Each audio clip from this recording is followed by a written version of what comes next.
नमस्कार मेरे प्यारे साथियों, मैं प्रमोद सिंह। आज जो है आपका हिंदी का सेशन फर्स्ट टाइम क्लास है, पहली क्लास है। तो आज जो है मैं स्टार्ट करने वाला हूँ। मैं आपको बताना चाहूँगा इसमें जो है हम कितना अराउंडेड 60 क्वेश्चन क्लियर करेंगे। 60 क्वेश्चन में हमारा स्पेशली टारगेट रहेगा कि हम मेनली फोकस करेंगे एमसीक्यू के माध्यम से। मैं आपको ये पूरा पहले ही बता दिया कि एमसीक्यू के माध्यम से इसको कंप्लीट करने वाले हैं। तो इसमें मैं आपको बताना चाहूँगा स्पेशल क्लास पहली बार अनअकैडमी पर किसी का लोगो इस तरीके से आ रहा है, जैसा कि आप लोग देख पा रहे हो। अनअकैडमी पर पहली बार ऐसा किसी का आ रहा है। ओके, तो और साथ ही साथ मैं आपको बताना चाहूँगा मेरा साइंस का जो है कोर्स चल रहा है वो रात को 9 बजे है। 9 बजे है। आज टेस्ट था वो हो गया होगा। आज से रात में 9 बजे आप लोगों को साइंस एंड टेक्नोलॉजी क्लास है, उसमें भी आप लोगों को आना है। ठीक है, तो चलिए शुरुआत करता हूँ। और एक और जो आप लोगों का चल रहा है ये एनसीईआरटी समरी, ये 9 बजे चल रहा है, इसको तो आप लोगों को लेना ही है। और हिंदी एमपीजीएस था वो आप लोगों का आज कंप्लीट हो चुका है कोर्स, तो आज से हिंदी का बैच शुरू हो गया है। तो हिंदी का पहला क्वेश्चन के माध्यम से ही हम सारी चीज़ें कंप्लीट करेंगे। तो आज आप देख सकते हो जो है 60 एमसीक्यू करेंगे और एक एक एमसीक्यू में आप लोगों को हर एक चीज़ का रिवेलेंट तरीके से, किस तरीके से आप लोग क्या क्या उसका इंपॉर्टेंस रहेगा, हर एक चीज़ में आप लोग को एक्सप्लेन करने वाला हूँ। ठीक है, तो सबसे पहले आप लोगों को दिख रहा होगा आज का पहला क्वेश्चन आपके सामने, आधुनिक भाषा विज्ञान का जनक कौन था। तो आपको बताना है आधुनिक भाषा विज्ञान का जनक कौन था, उसका आप लोग नाम बताइएगा। जो आप लोगों को यहाँ पर दिया गया है सॉस्यूर, सॉस्यूर का पूरा नाम आप लोगों को कभी पूछा जाएगा तो आप लोग बोलेंगे फर्दिनैंद द सॉस्यूर। इसमें आप लोगों का ये नाम कभी भी पूछा जा सकता है। साथ ही साथ इनका एक सिद्धांत है जो क्रांति के रूप में प्रचलित था, उस सिद्धांत का नाम भाषाई क्रांति के नाम पर आधारित है।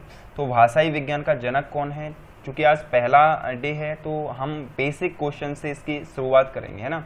हर एक दिन उन्हीं क्वेश्चन को करवाया जाएगा जो आप लोगों का टॉपिक मैंने वहाँ पर शेड्यूल कर रखा है। ठीक है, तो आज बेसिक क्वेश्चन ही करवाए जाएंगे, जैसे इसका जनक कौन है, इसको किस तरीके से हम बोलते हैं, सारी चीज़ें। तो फिलहाल आप लोगों का पहला क्वेश्चन ये यहाँ पर हो चुका है। अगले क्वेश्चन की ओर चलते हैं। क्या कहता है, भाषा विज्ञान की दृष्टि से प्रयत्न लगाव का अर्थ क्या है। बताइए प्रयत्न लगाव का क्या अर्थ है।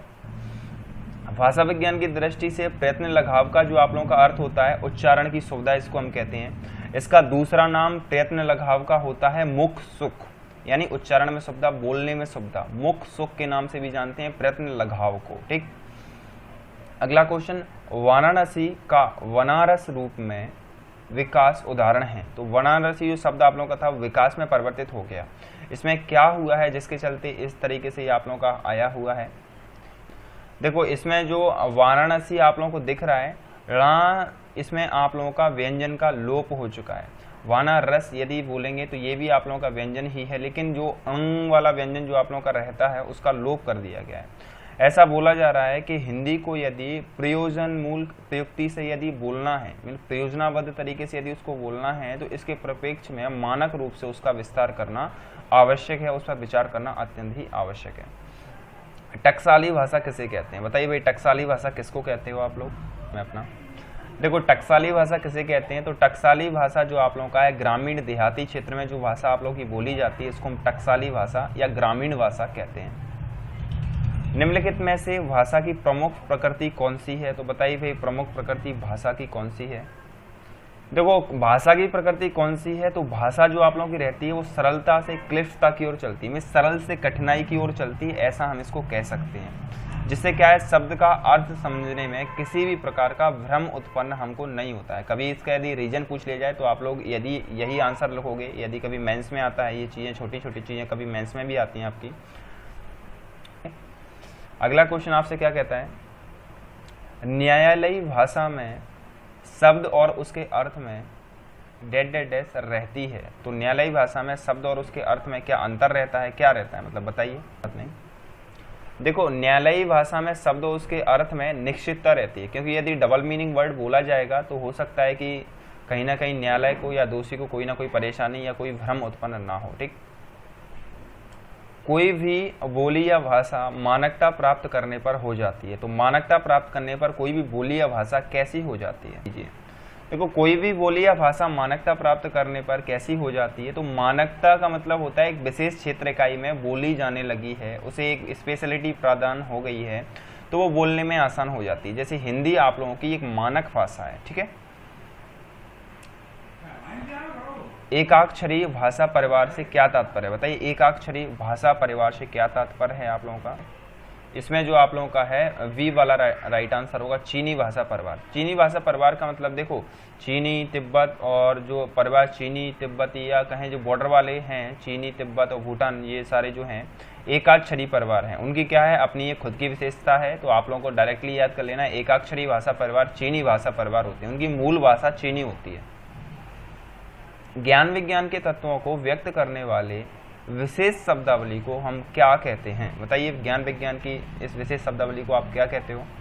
तो ज्ञान विज्ञान के तत्वों को व्यक्त करने वाली विशेष शब्दावली को हम जो है परिभाषिक शब्दावली कहते हैं। देखो, आप लोगों का क्लियरली बोला गया है तत्वों को व्यक्त करना, जहां कहीं भी एक्सप्लेनेशन आप लोगों का आ जाता है तो परिभाषा से उसको जोड़ दिया जाता है। ठीक, अब यही परिभाषिक शब्दावली किसके लिए है? बताइए भाई, परिभाषिक शब्दावली किसके लिए प्रयोग की जा रही है?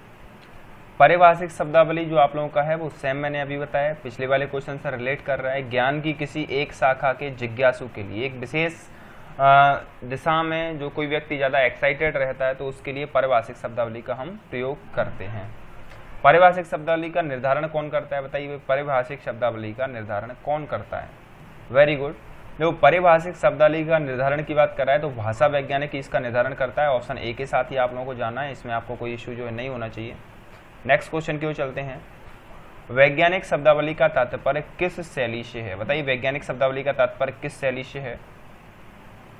देखो, वैज्ञानिक शैली से तात्पर्य आप लोगों का वस्तुनिष्ठ शैली से है, तो इसमें वी वाला आप लोगों का राइट आंसर होगा। वस्तुनिष्ठ प्रश्न आप लोग जैसे कि आप लोगों ने कभी उसमें पढ़ा होगा, तो उसमें क्या है, वस्तुनिष्ठ मतलब एक विशेष आधार से उस चीज को एक्सप्लेन करना आप लोगों के लिए। ठीक है, हिंदी की वैज्ञानिक और तकनीकी शब्दावली मूलतः किस भाषा की शब्दावली का अनुवाद है? तो हिंदी जो सीधा सीधा पूछा गया है कि जो है किस भाषा की शब्दावली का अनुवाद है, किस भाषा का परिवर्तित रूप है हिंदी, तो बताइए किसका है? देखो, वैज्ञानिक और तकनीकी शब्दावली की बात कर रहा था, ये आप लोगों का संस्कृत का होगा। जैसे कि आपको एग्जाम्पल के रूप में बोलना चाहूँगा, ये मीटर आप लोगों ने देखा हो, तो मीटर हिंदी में भी मीटर होता है, इंग्लिश में भी मीटर होता है ना। आप लोगों का रेडियो लिखते हैं तो हिंदी में भी रेडियो लिखते हैं, इंग्लिश में भी रेडियो, है ना। तो किलोग्राम, किलोग्राम, थर्मामीटर, THERMometer, मतलब कहीं ना कहीं उसका परिवर्तित या तकनीकी शब्दावली के रूप में बात करें तो इंग्लिश का एक रूप है हिंदी। कार्यालयी हिंदी की भाषा कैसी होना चाहिए? बताइए भाई, कैसी भाषा होना चाहिए कार्यालयी हिंदी की?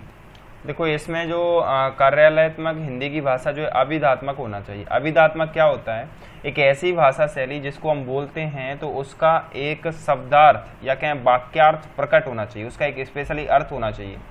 तो इस प्रकार की हिंदी जो है आप लोगों का कार्यालयी हिंदी के रूप में प्रयोग की जानी चाहिए। इससे क्या है, अत्यंत सरल कार्यों को सीधा और स्पष्ट तरीके से किया जा सकता है। ऑफिशियल लैंग्वेज, ये आप लोगों का काफ़ी ज़्यादा पूछा जाता है, Hindi word to English, English word to Hindi. तो ऑफिशियल लैंग्वेज बताइए भाई, इसका अर्थ क्या होता है? देखो, ऑफिशियल लैंग्वेज जो आप लोगों का रहता है वो आप लोगों का राजभाषा कहलाता है। देखो, ऑफिशियल लैंग्वेज को हम क्या कहते हैं? राजभाषा।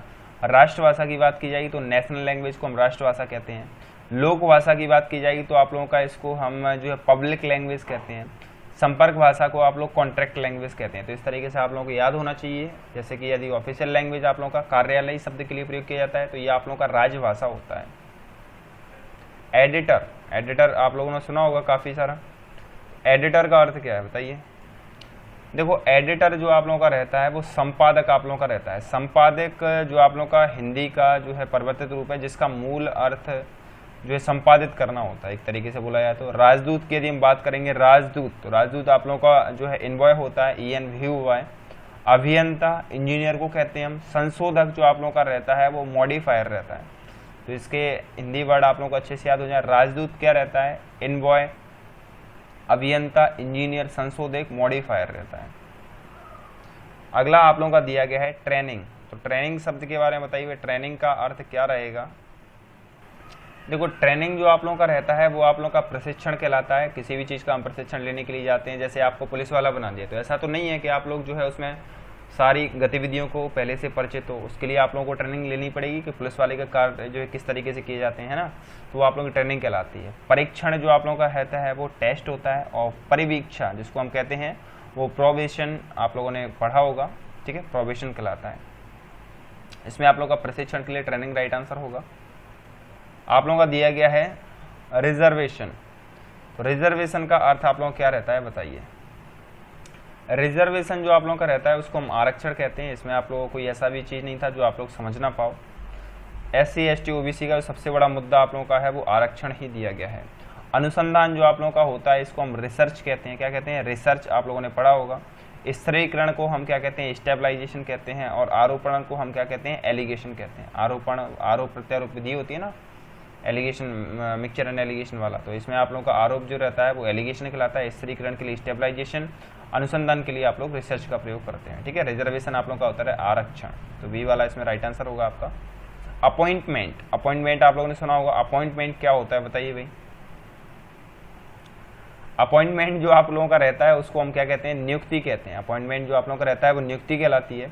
विज्ञप्ति की यदि बात करेंगे, विज्ञप्ति, तो विज्ञप्ति आप लोगों का एडवर्टाइजमेंट, आदेश आप लोगों का ऑर्डर रहता है, और अनुमोदन, अप्रूवल आप लोगों का कहलाता है। ठीक है। तो आप लोगों का नियुक्ति इसमें अपॉइंटमेंट, ए वाला राइट आंसर होगा।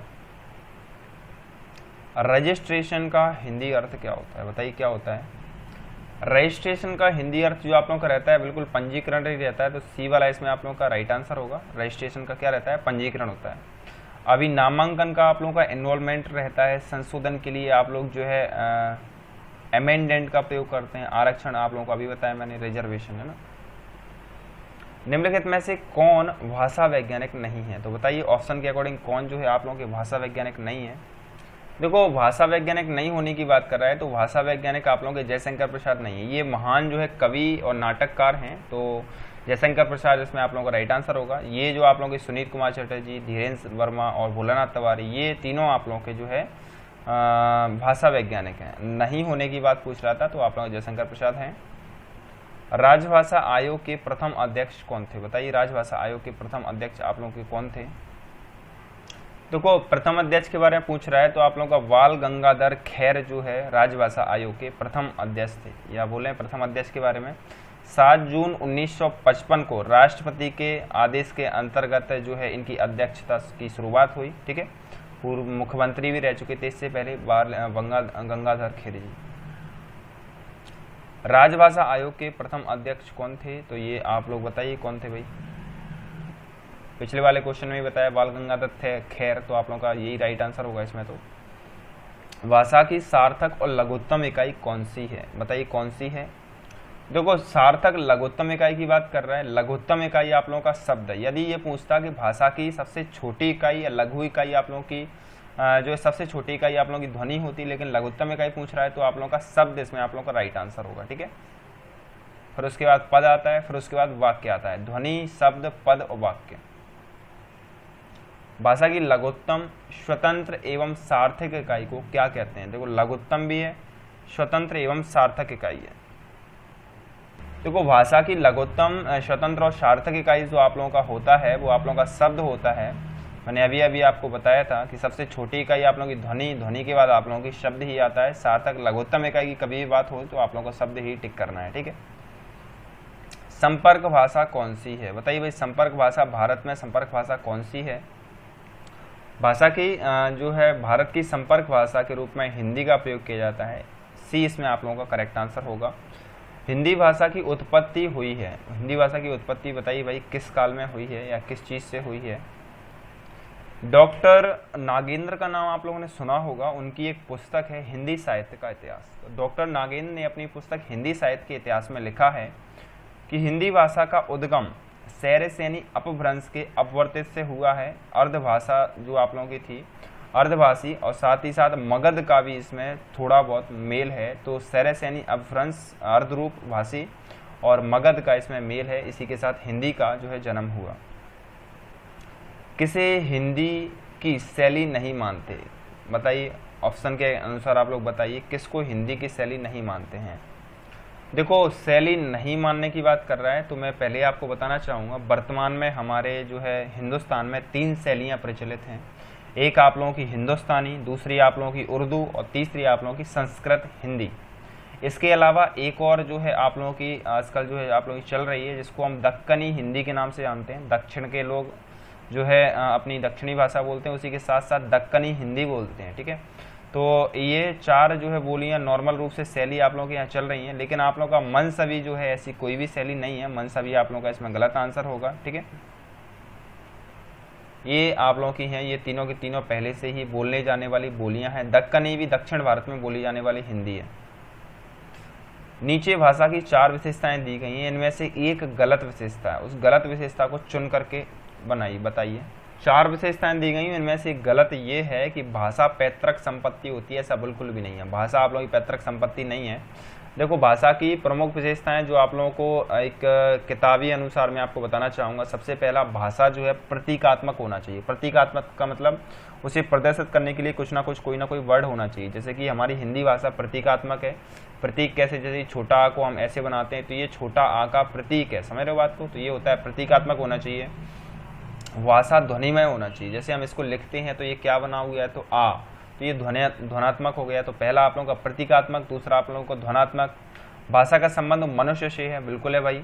साथ ही साथ भाषा कठिनता से सरलता की ओर चलती है, ये मैं आपको पहले ही बता चुका हूँ, ठीक है। और ये गतिशील रहती है कठिनता से सरलता की ओर, ठीक है। ये 5 ही काफ़ी हैं आपके लिए। अगला, किसी सीमित क्षेत्र में बोली जाने वाली स्थानीय भाषा को आप लोग क्या कहते हैं, बताइए। किसी एक पर्टिकुलर एरिया में यदि आप लोग किसी चीज़ को बोलते हो तो उसको क्या कहते हो। किसी सीमित क्षेत्र में बोली जाने वाली भाषा को हम क्या कहते हैं, बोली कहते हैं। अब आप लोग यदि कहना चाह रहे हो कि उपभाषा कहते हैं, तो उपभाषा जो है बोली से बड़ी रहती है। उपभाषा के अंतर्गत कई सारी बोलियां आती हैं, ये आप लोगों को पता होना चाहिए, ठीक है। उस भाषा का, उपभाषा का क्षेत्र जो है बोली से विस्तृत होता है, मतलब उससे बड़ा होता है। इनमें से कौन सी राजस्थान की बोली नहीं है, बताइए कौन सी बोली राजस्थान की नहीं है। देखो, जो आप लोगों का बोली जा रही है मारवाड़ी, तो पश्चिमी राजस्थान के अंतर्गत जो है मारवाड़ी बोली जाती है। यदि उत्तरी राजस्थान की बात करें तो आप लोगों का मेवाती बोली जाती है, और मालवी की बात करेंगे तो ये दक्षिणी राजस्थान में आप लोगों की बोली जाती है। लेकिन बुंदेली की बात करें आप लोगों का, बुंदेली जो आप लोगों की भाषा है, ये आप लोगों का उत्तर प्रदेश के सीमा से सटे हुए जो बुंदेलखंडी भाग लगता है, या एमपी के कुछ एक भागों में ये बोली जाती है, ठीक है। मैथिली बोली के लोकप्रिय कवि कौन है, भाई उनके नाम में ही उनका जो है वो छुपा हुआ है, लेकिन यहाँ पर मौजूद नहीं है वो, बताइए क्या होगा इसका आंसर। मैथिली बोली जो आप लोगों की लोकप्रिय कवि की बात कर रहा है, तो विद्यापति जो आप लोगों के हैं कवि, वो मैथिली बोली के काफ़ी लोकप्रिय कवि रहे हैं। ये जो है विद्यापति मिथिली निवासी थे, मिथिली ग्राम जो आप लोगों को पड़ता है वहाँ के निवासी थे, और मिथिल जो है कोकिला उपाधि से इनको विभूषित किया गया था, जो है इनको विद्यापति को मैथिल कोकिल नाम से इनको उपाधि विभूषित किया गया था। पदावली का नाम आप लोगों ने सुना होगा। पदावली में राधा कृष्ण की प्रेम लीला का वर्णन इन्होंने मैथिली भाषा में ही किया है, ठीक है। अंगिका किस राज्य की बोली है, बताइए भाई अंगिका किस राज्य की बोली है। देखो, अंगिका किस राज्य की बोली है, तो अंगिका की बात करेंगे, ये बिहार राज्य की बोली है। ये जो है नेपाल के तराई क्षेत्रों में ज़्यादातर जो है बोली जाती है, और अंग जनपद के कारण इसका नाम क्या पड़ा, अंगिका पड़ा। अंग जनपद जो पहले यहाँ पर बिहार में था, अंगिका पड़ा। और बिहार में और कौन कौन सी बोली बोली जाती है, तो मैथिली जो अभी मैंने आपको बताई, और मगही बोली भी बिहार में ही बोली जाती है। अंग जनपद जो है आप लोगों का मगध से उस समय चंद्रगुप्त मौर्य के शासनकाल में संबंधित था, इसीलिए वहाँ पर मगही भी बोली जाती है। ग्वालियर की बोली कौन सी है, भाई बता दीजिए हमारी बोली कौन सी है। भाई ग्वालियर की बोली तो हमसे पूछी जाए तो हम तो बुंदेली बोलते हैं, जो हम बोल रहे हैं वो बुंदेली ही है, ठीक है। तो आप लोगों का ग्वालियर की बोली आप लोगों की बुंदेली है। बुंदेली बुंदेलखंड की बोली है। झांसी, जालौन, हमीरपुर, ग्वालियर इन जिलों में जो है नॉर्मली रूप से, आसानी रूप से बोली जाती है। मध्य प्रदेश के दमोह, सागर, सिवनी, नरसिंहपुर जिलों में जो है बुंदेली बोली जाती है, यही वाली जो हम बोल रहे हैं। छिंदवाड़ा और होशंगाबाद की बात करें तो यहाँ पर भी यह बोली बोली जाती है। और ब्रजभाषा कन्नौज, जो आप लोगों का ब्रजभाषा की बात कर रहा हूँ, तो ये आप लोग कन्नौज वाले क्षेत्रों में बोली जाती है। कन्नौज वाले क्षेत्रों में कन्नौजी भी बोली जाती है, ठीक है। तो ये बोलियाँ लगभग एक दूसरे से मिलती जुलती हैं, इतना क्रिटिकल कंडीशन नहीं होता है कि हम इनको पहचान पाएँ, लेकिन फिर भी क्षेत्र विशेष की एक भाषा बोली रहती है। झांसी, जालौन, हमीरपुर में कौन सी बोली प्रचलित है, भाई अभी अभी मैंने आपको बताया, तो आप लोग आसानी से इसको बता सकते हो। इसमें मैंने अभी अभी आपको बताया बुंदेली ही आप लोगों का राइट आंसर होगा। पश्चिमी हिंदी की सर्वाधिक प्रमुख बोली इनमें से कौन सी है, तो बताइए पश्चिमी हिंदी की सर्वाधिक प्रसिद्ध बोली कौन सी है। पश्चिमी हिंदी की सर्वाधिक प्रमुख बोली जो आप लोगों की ब्रजभाषा है। पश्चिमी हिंदी में मूल रूप से जो है ब्रजभाषा यहाँ पर बोली जाती है, तो ए वाला इसमें आप लोगों का राइट आंसर होगा। पश्चिमी हिंदी की प्रमुख ये है, और ब्रज का जो आप लोगों का नाम दिया गया ब्रज भाषा। तो ब्रज का मूल अर्थ क्या होता है? ब्रज का अर्थ होता है पशुओं का या गायों का ऐसा समूह या चारागाह जहां पर जो चराया जाता है, पशुओं गायों का चारागाह, चारागाह स्थल को हम ब्रज कहते हैं। ठीक है, ब्रज भाषा है। ब्रज भाषा कहाँ की है? तो ये क्वेश्चन पहले वाले क्वेश्चन को जस्ट रिलेट करके जो है दिया गया है। बताइए भाई ब्रज भाषा कहाँ की है? देखो पश्चिम ब्रज भाषा जो आप लोगों की है पश्चिमी हिंदी के नाम से इसको हम जानते हैं, मैंने अभी अभी बताया आपको। खसखुरा या गुरखाली जो भाषा आप लोगों की है वो कहाँ की है? बताइए भाई कहाँ की है ये भाषा? खसखुरा और गुरवाली आप लोगों की कहाँ की राजभाषा है भाई? नेपाल की। उकार बहुला बोली मानी जाती है, तो बताइए भाई उकार बहुला बोली कहाँ की मानी जाती है? उकार बहुला बोली जो आप लोग की है वो आप लोगों की मेनली मानी जाती है अवधि, जिसको हम कहते हैं। तो ये जो आप लोगों का है ए वाला, इसमें आप लोग का राइट आंसर होगा। ठीक है, इसके बारे में छोटा सा मैं कथन आपको बताना चाहूँगा। कृष्णदत्त वाजपेयी जी का नाम आप लोगों ने सुना होगा। कृष्णदत्त वाजपेयी जी ने ब्रज का इतिहास नामक एक किताब लिखी थी। उन्होंने मथुरा जिले के बारे में जो है वहाँ की जातियाँ किस तरीके से बोलती हैं, किस तरीके से उनकी वेशभूषा है, तो उसमें भी अवधि का जो है वर्णन हमको मिलता है। तो उस किताब का नाम आप लोग ध्यान रखना है, क्या है कि ब्रज का इतिहास। किसने लिखी थी? कृष्णदत्त वाजपेयी जी ने। ताले के पानी पताले गए बेटी, पुरियन गई कुम्हनिया हो, गंगा जमुना विच रेती परतू हो, कैसे के उचाऊ बिहारे उस। ये बोली कहाँ की है आप लोगों को बताना है भाई, ये बोली कहाँ की है आप लोग। भाई कैसे से हम पकड़े हैं कि आप लोगों का जो है अवधि, इसमें राइट आंसर होगा ए वाला। तो ये आप लोगों ने प्रस्तुत गीत जो आप लोगों का अवधि बोली का, यह विवाह का गीत है। वहाँ जब शादी होती है अवध में तो ये विवाहिक गीत है आप लोग जो देख रहे हो। ध्रुपद गायन का संबंध किस भाषा से? बताइए किस भाषा से ध्रुपद गायन का संबंध? देखो ध्रुपद गायन का संबंध मूल रूप से ब्रज भाषा से। इसके बारे में महत्वपूर्ण शब्दावली बताना चाहूँगा क्योंकि इसका रिलेशन ग्वालियर से है। ध्रुपद गायन का संबंध मूल रूप से ब्रज भाषा से है, लेकिन अधिकांश विद्वानों का ऐसा मत है कि 15वीं शताब्दी में ग्वालियर के राजा जो है मानसिंह थे, उनके द्वारा, मानसिंह तोमर जो थे ना, उनके द्वारा ध्रुपद गायन की रचना की। और उन्होंने निश्चित ही कहा जाता है कि राजा मानसिंह तोमर ने ध्रुपद गायन के जो है प्रचार प्रसार में या उसके विस्तार में काफ़ी सारा हेल्प किया। उससे रिलेटेड कुछ एक पॉइंट जो आप लोगों का, जैसा कि अकबर के समय में तानसेन के गुरु कौन थे भाई? तानसेन के गुरु कौन थे? स्वामी हरिदास थे। नायक और बैजू बावरा का नाम आप लोगों ने सुना हो। गोपाल आदि प्रख्यात जो आप लोगों के गायक थे वो ध्रुपद गायन के ही गायक थे। तो ध्रुपद गायन के देखो नाम याद रखना है, हरिदास, बैजू बावरा और गोपाल, ये तीनों ध्रुपद गायन के विशेष गायक थे, इसीलिए इनका नाम मैं आपको बता रहा हूँ। ठीक है, और साथ ही साथ तानसेन का नाम संगीत किसने रखा भाई?